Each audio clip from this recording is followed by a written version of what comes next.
Yo, what's happening, guys? So Newcastle United have finally agreed a deal with Lille for Netherlands under-21s defender Sven Botman. It's been 6 months in the making, with multiple attempts made to bring him in during the January transfer window. At one stage this summer, it appeared he was headed to Serie A champions and Italian giants AC Milan, but Newcastle have somehow managed to get this one over the line in the nick of time. With this signing, Eddie Howe has recruited right across the back line since taking charge in November, with Nick Pope, Kieran Trippier, Dan Burn and Matt Targett also brought into what is now a completely new look defense. 35 million quid is a fair price for an extremely promising 22-year-old with world-class potential. Aside from what he might go on to become, Botman already has a Ligue 1 title on his CV, which is a huge achievement given it was done so at Lille. For reference, they're the only side apart from Monaco in 2017 and Montpellier in 2012 to win the league ahead of PSG since their takeover. During that title-winning campaign in 2021, Lille were heavily reliant on their defense. They were outscored by 3 other sides but conceded a mere 23 goals in 28 games, something that would not have been possible without Botman, who has 2 individuals to thank for his unexpected yet meteoric rise. First and foremost, Christophe Galtier, who for me is one of the most underrated managers in European football. He's won Ligue 1 Manager of the Season on 3 different occasions during PSG's era of dominance and taken Saint-Etienne, Lille and now Nice to a level they couldn't have really imagined. Galtier gave young players like Botman, Jonathan David, Renato Sanchez and Mike Maignan a platform to showcase their talent, for which they'll no doubt be eternally grateful. Second is none other than Luis Campos, who is arguably the most sought-after sporting director on the planet after working miracles at Monaco and has recently been signed up by PSG as a football advisor. He saw something in Botman which Ajax, who are obviously renowned for giving youngsters an opportunity, couldn't. In fact, Botman left his boyhood club without making a single appearance for the first team. He only ever played for their academy and out on loan to Herenveen, which is where his performances convinced Campos to sign him up for 5 years. To turn things around so quickly is testament to Botman's mentality, something which will undoubtedly rub off on the rest of the Newcastle squad.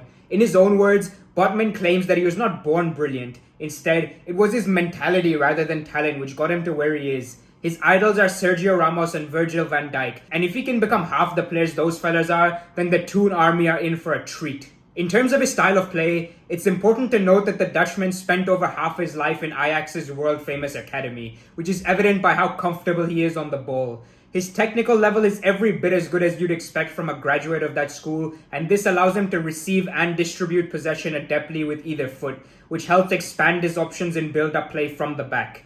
As someone who occupies the left centre-back role, you'll often see him stepping out into midfield to help create overloads, both as a passer and a receiver, as showcased by the heat map on screen. The majority of the balls he plays are forward and have been key for Lille in breaking lines to access more advanced teammates.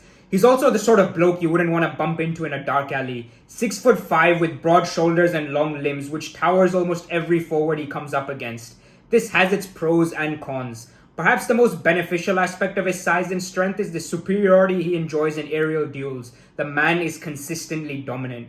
That being said, more nimble forwards with low center of gravity could get the better of him as they use their pace and skill to knock the ball past him, which is a foot race he'll never win. His lack of mobility, acceleration, agility, and general athleticism makes it difficult for him to defend wide channels, particularly on the break. Botman's reading of the game, however, is excellent, with sound positioning and a good understanding of when to drop off to cover a potential runner or step up to put pressure on a receiver. Howe will need to ensure his tactics are such that they cover up any of Botman's deficiencies, unlike Rafa Benitez with John Terry at Chelsea or Ralph Rangnick with Harry Maguire at Man United, for example. I'd personally like to see him a bit more of a threat off set pieces too. With the sheer presence he has, he simply needs to be contributing more than the 5 career goals that he currently has to his name across 3 seasons. Now, one additional drawback is Botman's lack of international experience. While this is sort of evened out with the fact that he's played Champions League football, he's only represented Netherlands at youth level, all the way from under-15s to the under-21s.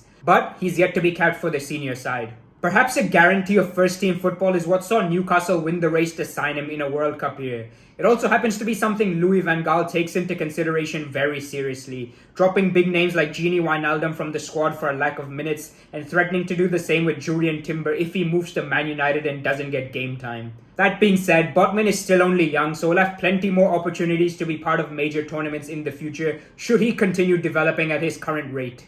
Overall, bringing him in is a real statement of intent from Newcastle United. It appears the short to medium term plan is to bring in experienced Englishmen who understand what it takes to be successful in the Prem, while signing young foreign imports who could go on to become a key part of a side looking to compete for big honours in the future. Time will tell whether Hugo Ekitike gets over the line, but either way, it's heartening to see a clear sense of direction in the market as opposed to a scattergun approach, which is a trap cash-rich clubs could quite easily fall into during the early stages of their project. Cheers for tuning in, guys. By the time I release this video, I assume he's gonna have completed his medical and sorted out personal terms. And I'm looking forward to what else Newcastle have planned for this current window. As Eddie Howe stated on numerous occasions, it's not going to be a complete rebuild or revolution in a single summer, but rather smart additions over a number of seasons, which will hopefully make Newcastle title contenders in about 6 or 7 years. Please do consider subscribing if you enjoyed the video, and I hope you've all had a great weekend. Ciao.